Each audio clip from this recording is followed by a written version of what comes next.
All in all, Buffalo, pretty good. They got Tim Hortons. Any place with a Tim Hortons? Tons of them. No.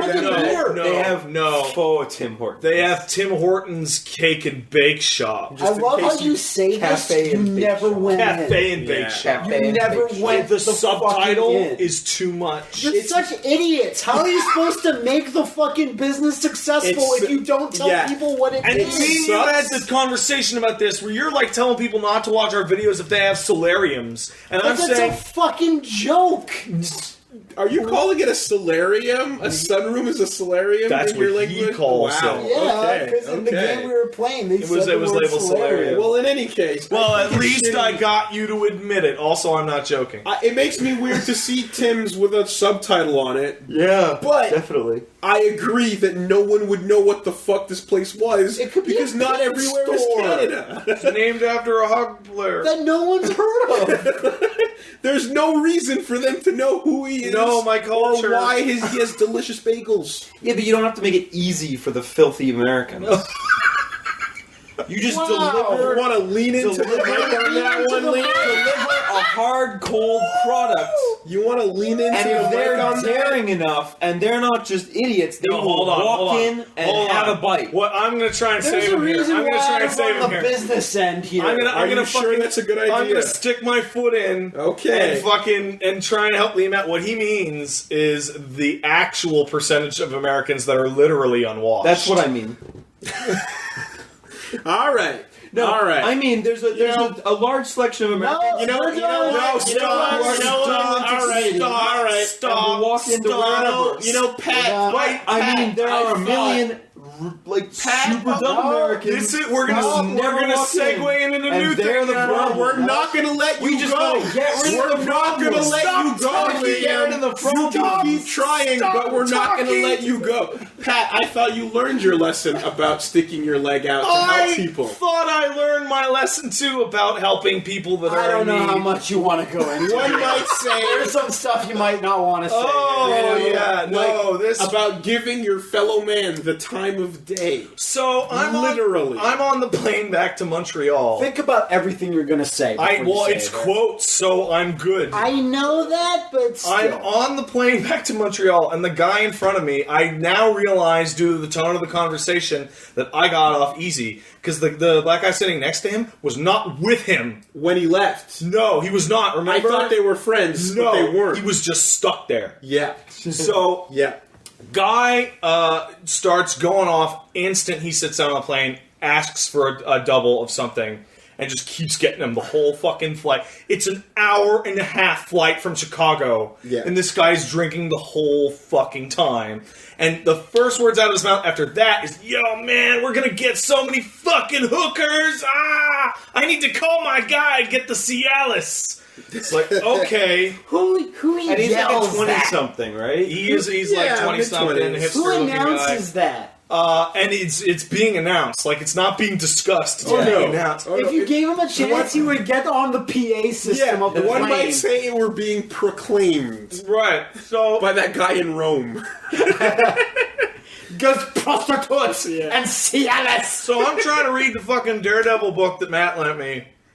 And every fucking 10 minutes, like, oh yes, lots of what? It's like, oh god, just stop. Just stop talking, you horrendous person. I can feel the disease just hitting me through the chair. Yeah, perfect storm. And I'm sitting behind you, Pat. You're sitting behind me, and he's directly in front of me. Yeah. And we're all on window seats. So we land, and dude looks at his phone, and he starts talking about, oh my god, how did we get here an hour early? Because we came from Chicago, and we jumped time zones. It's like, oh, that's nuts. I gotta call my driver and tell him to pick me up early. And bring the Cialis. I gotta tell everybody to fuck the times. And he's like, actually, like, kind of getting upset. And I just, like, tap his chair, like, a little bit. It's like, hey, man, just to let you know, we move forward an hour because we're in Montreal now because of the time zones. And this is where you messed up. So I gave my fellow man the time of day. Yes. Literally. And what did you get? And I sit back in my seat and I look out the window. I'm like, okay, well, I'll get off I did my good deed for the day. Guy turns around in the seat, puts his knees on the fucking cushion, and puts his arms up on the top of the seat and begins to stare at me. Full-on substitute teacher in the classroom, we're going to ignore you and turn around to chat. Now, from this point onwards, because I was kind of weirded out, I'm going to let you take it, Wooly, because you clearly remember the events better than I do. Hold on. The only reason I think this even happened is because Pat was, like, in an airplane. I don't think this would have happened to you normally if you're walking on the street. Nope. I think you were just had your guard down, your stun meter was low. I'm tired. It's like midnight. But he already knew the man was a piece of shit. I didn't know that at the time. You didn't hear all that? Yeah, Wooly has not heard the story up until now. All I heard was Pat lean forward to give him the time. Guy 180s and goes, "Yo, so we going partying tonight or what, man? What's going on? What's happening after this? What are we doing?" So how long? 10 seconds of silence, right? Pat is trying to process. And then he goes, excuse me, sorry, are you talking to me? To me? And he's like, "Yeah, man, we gonna fuck some bitches tonight or what, man? What are we doing? What's popping, y'all? We just got to Montreal. What?" And like, Pat's like, I don't think my girlfriend would appreciate that. And he's like, you just need to live a little, man. And at this point, that's where I just start to lose it. And I'm like, giggling. It's not cackling. It's not chuckling. It's not laughing. He got quarter trapped. He got quarter trapped, right? He's just like, "Yeah, no, you gotta live a little, man. Me, I just got back. We were in Vegas. Yo, I got 4 girlfriends. Me, I was still fucking bitches, and I'm still paying them $300 a night to suck me off, bro.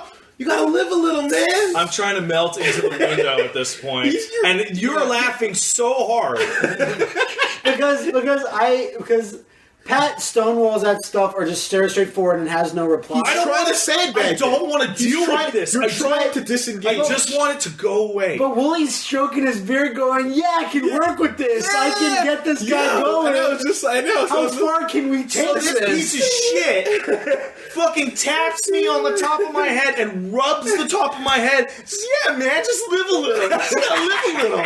And the dude leans over and goes, "Yo, I like your style, purple dreads." And gives me a bounce, right? And I was like, okay. So Pat has had no experience dealing with this type of situation. With this type of human being. Like this degree of the moment you opened your mouth, you're human shit. Human shit. Right? So he doesn't realize there's methods, and if you try, especially drunken dudes, if you try, he's drunk as fuck at this point. If you try to just straight up sandbag or stonewall, they don't get it. It doesn't work. Yeah. It doesn't deflect. It doesn't do anything, and in some cases, it escalates to, "Yo, what the fuck's wrong with you?" If they're that type, I would rather that happen, but. I would rather this escalate to a knife fight. Believe it or not, the fastest method often to disengage is to engage a little to then disengage. Yeah. Well, I'm with you, but not right now, bro. Learn. Peace the fuck out, you know? Fighting till the edge of tomorrow. But and this was the point where people are getting up on the plane. This guy did remind me of Sonic a little bit. He has to go fast. And then we watched it Cialis fast. Yeah. And we watched it go to the point where there was nothing happening. Pat was just looking at the window, just staring. Dude was leaning over, silence. I'm talking 30 seconds. Yeah, just nothing. But he's not leaning back over, and he's just like, "Yeah, man, dude, it was so fucking crazy, bro. You should have seen it." And he's like, "You gotta come check me out." I do. And then he started talking about what he does. Check me out on Twitter, CialisBoy69.com, y'all. He started talking about what he does and everything, and I was like, this is gone. I don't remember this because I was outside the plane. And I was just, and it was like, this is when people were starting to file out, and we were still kind of trapped in. And I was like, "Yeah, all right, man, welcome to Montreal, bro." And then he's like, "No, I'm from Montreal." And I was like, fuck. So what was weird is that you guys were sitting next to Colonel Bless over there, and me and Grand Admiral. Me and Liam were sitting next to each other. Grand Liam's Wizard. reading his manga and I'm reading my comics or whatever, and they were like, "Yeah, we're the best buddies." And then as we left the airplane, it was hard. I'm not sure if you guys we got split up. We kind of got split up because moving from the plane all the way down to customs, there was a weird downward down the stairs, kind of confusing. Montreal's fucking whatever. We got split up. So we got split up. We happened to end up next to Captain Bless. Trudeau. We happened to wind up next to Captain Blesso. Throwing shade on Trudeau? Yeah. His airport. For that really long walkway. We're walking down the really long walkway. Unpatriotic motherfucker. We're walking down the really long walkway, and then we see the guy in the little cart driving down. Beep beep. And then Matt says, walking sucks. Walking sucks because we saw that Beavis and Butthead meme or whatever. Yeah. And then some dude with like a coif and like a black glasses turns around and just goes like, "Yeah, man, why can't we get one of those carts? What the fuck?" And we're just like, yeah, I was just doing a joke or something. And he's like, yeah. And he turns around, and I thought to myself, not having heard your and Pat's encounter with him, I thought to myself, I'm glad I didn't have to talk to this guy for an extended period of time. Also, so that when you told us later, we're like, that's the same guy. I assumed he was a foreigner up until you just said he was from Montreal. Exactly. And so I didn't mention it yesterday because it didn't strike me as weird. But since he's from Montreal, it's really weird that in the line he was talking to me and he was saying, "Man, it's bizarre. Everyone's speaking French here." Nah, that's weird then. That's super. He must have been really drunk. He was, he was really drunk. Yeah. So that's good times, man. That is good times. So on the way here today, you met the guy while we were walking up. Not the same guy. One block from Matt's house. There is a man on the corner who says, "Hey guys, you got nails? Can you help me open my pack of smokes?" Struggling with the plastic on. And I immediately go, "No, I have no nails, man." But Liam, I say, "Yeah, no problem." And I take it over, and I'm looking at the plastic rim thing, and I'm like, "Huh, where's the thing?" Because we don't where's smoke. The thing on we don't here? know And how he's to like, open "Man, I don't know where the thing is. I can't find it. That's why I'm asking you." And I'm like, okay. Oh, here it is." And I open it. Yeah, you tear the top of the plastic. I tear the top of the plastic enough for him to keep tearing it easily, and I pass it to him. And he looks at you like you spit in his fucking face. He gives me the most disgusting, angry look. What? And I'm like, here. And I can't even remember what he said, but he was because we started to walk off, and he kept talking angrily at us and for maybe, I said, "What do you want?" Maybe it's open. 20 feet. And yeah, we walked off, and he just kept talking didn't at catch us. what his problem was. No, because we didn't want He it. was just so angry. And I told it's like, you know what he wanted? He wanted you to hand him a cigarette. Probably. But it's his cigarette. Yes. I'm not going to open his cigarette box. So what's the lesson, everyone? Well, Louis C.K. taught you all this. It's like, oh, I'm sorry. I thought I was talking to someone. Yeah. I thought this was an interaction with a human being. Yeah. My bad. Yeah, exactly. just never help anyone. If you see an old lady that's like fallen down, just leave her. Take a vine of it. Let the wolves do their thing. Yeah, just sure. don't even call the police. You'll most likely bunker down. You have a 50% shot of it being like an embarrassing clusterfuck of some. And you know what? The lady will pull you to the ground. I should know this. I worked retail. I helped people with minor shit all the time, and half the time they would react with anger to nothing. It's like, why would you ever? Louis is right. Why would I ever think something good would happen? I just got another email from blackpeoplemeet.com. It's his matches. Well, I don't why know. do you keep signing up for it? Why does that girl have a hyphen in her name? What is black people? I don't know.